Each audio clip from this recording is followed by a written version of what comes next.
எல்லாருக்கும் நமஸ்காரம். இன்னைக்கு திருக்கோளூர் பெண் பிள்ளை ரகசியம் 18வது வார்த்தை. திருக்கோளூர் பெண் பிள்ளை சொன்ன 18வது வார்த்தை என்னன்னா, அந்தரங்கம் சொன்னேனோ திருஜடையை போலே. அந்தரங்கம் சொன்னேனோ திருஜடையை போலே. இந்த திருஜடை யாருன்னா, இந்த திருஜடையோட கதை நம்மளுக்கு தெரியணும். திருஜடை வந்து விபீஷ்ணனுக்கும் சருமான்னு அவ அம்மா. திருஜடையோட அம்மா பேர் சருமா. விபீஷ்ணன் ஒரே மனைவி. அதாவது இல்லற தர்மத்தை சரியாக பேணியவன். அசுரகுலத்திலே பிறந்த ஒரு முத்து. விபீஷ்ணனுக்கு வந்து தர்ம நியாயத்தை கடைபிடிக்கிற ஒரு குணம் அசுரகுலத்துல பிறந்து அது இருக்கின்றது பெரிய விசேஷம். அந்த மாதிரி இருந்தவன் விபீஷ்ணன். விபீஷ்ணனுடைய அந்த அதே குணம் இந்த திருஜடைக்கு இருக்கு. திருஜடை விபீஷ்ணனுடைய ஒரே பெண். திருஜடையுடைய பெண்ணு. திருஜடைக்கும் சருமான்ற இது விபீஷ்ணனுக்கும் சருமுக்கும் பிறந்த பெண் திருஜடை. திருஜடையோட பெண் சருமான் பேர். எதுக்கு நான் 10 தடவை சொல்றேன்னா, இந்த பெயர்கள்லாம் தெரியாது, நிறைய பேருக்கு தெரியாது. அதுக்காக தான் இந்த மாதிரி டாபிக் எடுத்துக்கிறதே காரணம் அதுக்கு தான். இதில் தான் விளக்கமாக சொல்ல முடியும். திருஜடையோட அம்மா பேர் சருமான் பேர். திருஜடை வந்து சாதாரண திருஜடை ஒரு அரைக்கின்னு தான் பார்த்துருக்கோம். அரைக்கிகளுக்குள்ள பார்த்தீங்கன்னா உற்பனையை தவிர வேற எந்த அரைக்கியும் போய் ஒருத்தரை மயக்கிறது, ஒரு தேவர்கள் யாராவது கந்தர்வர்களை மயக்கிறது, இல்ல அசுரனை மயக்கிறது, அது மாதிரி கிடையவே கிடையாது. அசுரர்கள்ல பாத்தீங்கன்னா அது கிடையவே கிடையாது. தேவர்கள்ல உண்டு அது. தேவர்கள்ல இந்திரன் அனுப்புறது, இல்ல தேவ கன்னிகைகளே சில கண்டு மயக்கிறது, அதெல்லாம் உண்டு. ஆனா அசுரர்கள் அதெல்லாம் கிடையாது. ரொம்ப கட்டுப்பாடு, மிகவும் கட்டுப்பாடான ஒரு வாழ்க்கை அவங்களது. அசுரகுல பெண்களுடைய வாழ்க்கை. அசுரகுல ஆடவர்கள் வந்து நிறைய பெண்களை விரும்பி போவாங்க. ஆனா அசுரகுல பெண் வந்து பல கணவனை விரும்பி போனதா இல்லவே இல்லை. பலர் மேல மயக்கம் கொண்டதா கூட எங்கேயுமே இல்லை. அது அவங்களோட பெரிய விசேஷம். அவங்களுக்கு அது வந்து அது வந்து மிகவும் கட்டுப்பாடானது. அசுரகுல பெண்கள் வந்து ரொம்ப வசதி. ஞாபகம் வச்சுங்க, தேவர்குல பெண்களை விட அசுரகுல பெண்கள் வசதி. இந்த அசுரகுலத்துல பிறந்தாலும் இந்த திருஜடை மிகப்பெரிய ஒரு வீராங்கனை.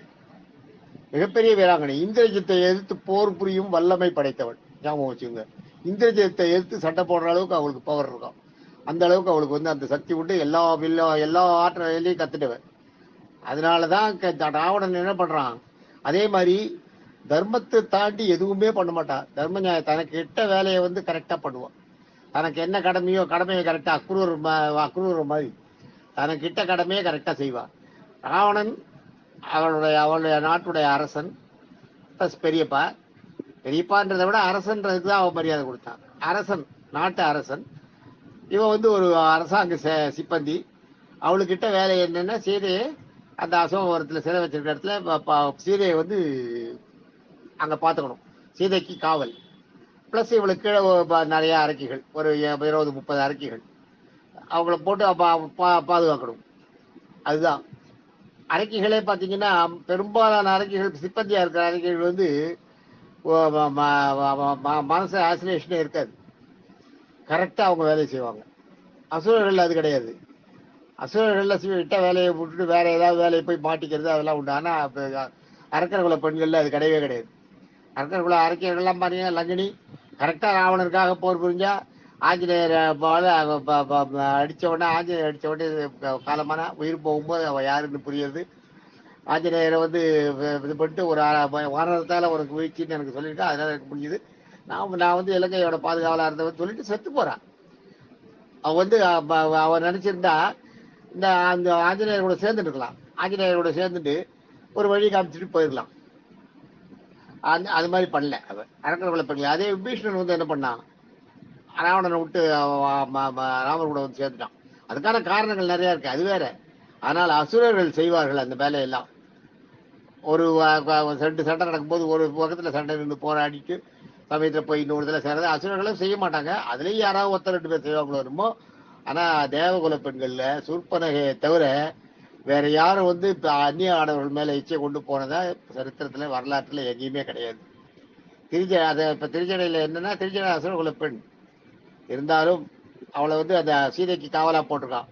விபீஷ்ணனுடைய பெண்ணுன்னு நல்லா தெரியும் ராவணனுக்கு. தன்னுடைய தம்பி விபீஷ்ணன் ராமன் கிட்ட போய் அப்போ சேர்த்துட்டான்னு தெரியும்.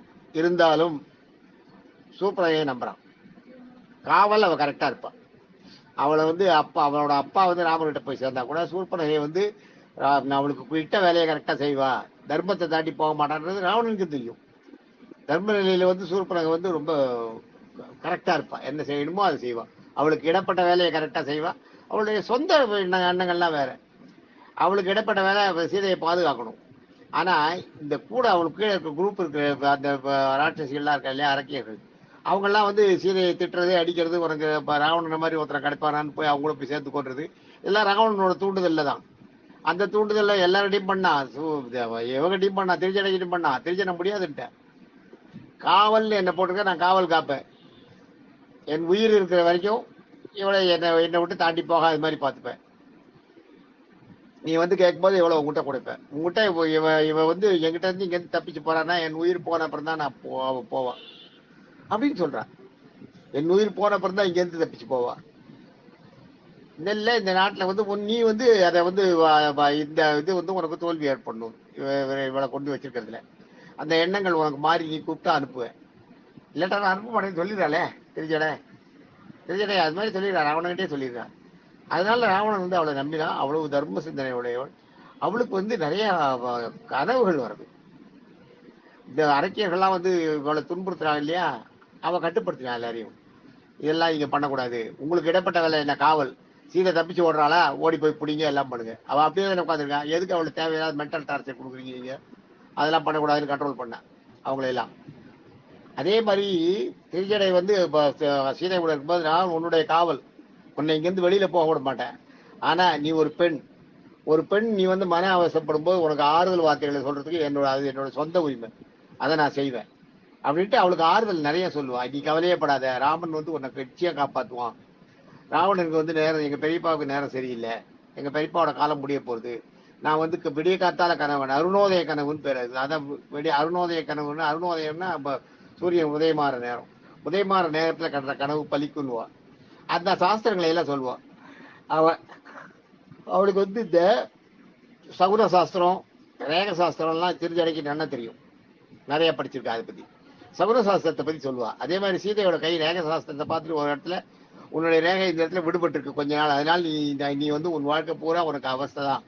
உனக்கு கல்யாணம் ஆனதுல இருந்து கடைசி வரைக்குமே நீ அரசாட்சி பூமியில இருந்து மகுடத்துல வந்து ஆண்டன்றதை விட உனக்கு வர துன்பங்கள் வந்து ரொம்ப அதிகமா வரும். ஆனாலும் நீ நேர்மையா இருப்ப, கரெக்டா இருப்ப அப்படிங்கிறதுல அவர் ரேகையை பார்த்து சொல்லுவா. அதே மாதிரி அவளுக்கு வந்து தான் கண்ட கனவு சொல்றா. அப்படியே காத்தாலும் நான் கனவு கண்டேன், ராவணன் வந்து ஒரு சிகப்பு கலர் வந்து ஆகாது கனவுல. சிகப்பு கலர் பேஷ்டி சட்டை ரத்தம் அதெல்லாம் காணக்கூடாது. அவன் சிகப்பு கலர் துணியை கட்டிட்டு மயங்கி கிடக்கான், உடம்பெல்லாம் புழுதி அழுக்குமா இருக்கு. கழுத மேல ஏறி தென் திசையை நோக்கி போறான். தென் திசை, அதுதான் தெற்கு பக்கம் போகக்கூடாதுன்னு, தெற்கு பக்கம் எதையுமே ஆகாதுன்றாங்களே, இதெல்லாம் இது ஒரு காரணம். தெற்கு நோக்கி போவான். அதனால இவனுக்கு வந்து அழிவு வரப்போறது, ராவணனுக்கு அழிவு வரதோட முன்னெச்சரிக்கை தான் இந்த சகுனம், நீ கவலையப்படாத அப்படின்னு சொல்லி சீதையை தேத்துறா. இல்லாட்டா சீதை 11 மாசம் அசோகன்றப்ப எப்பயோ சீதை வந்து ஒரு முடிவுக்கு வந்திருப்பா செத்து போறதுக்கு. அவளை அது மாதிரி போகாத, அவளுக்கு ஒரு மன தைரியத்தை கொடுத்து அவ கூட காவல் தான். ஆனா அவளுக்கு மனசுக்கு தைரியத்தை கொடுத்தும் பண்ணா இவ.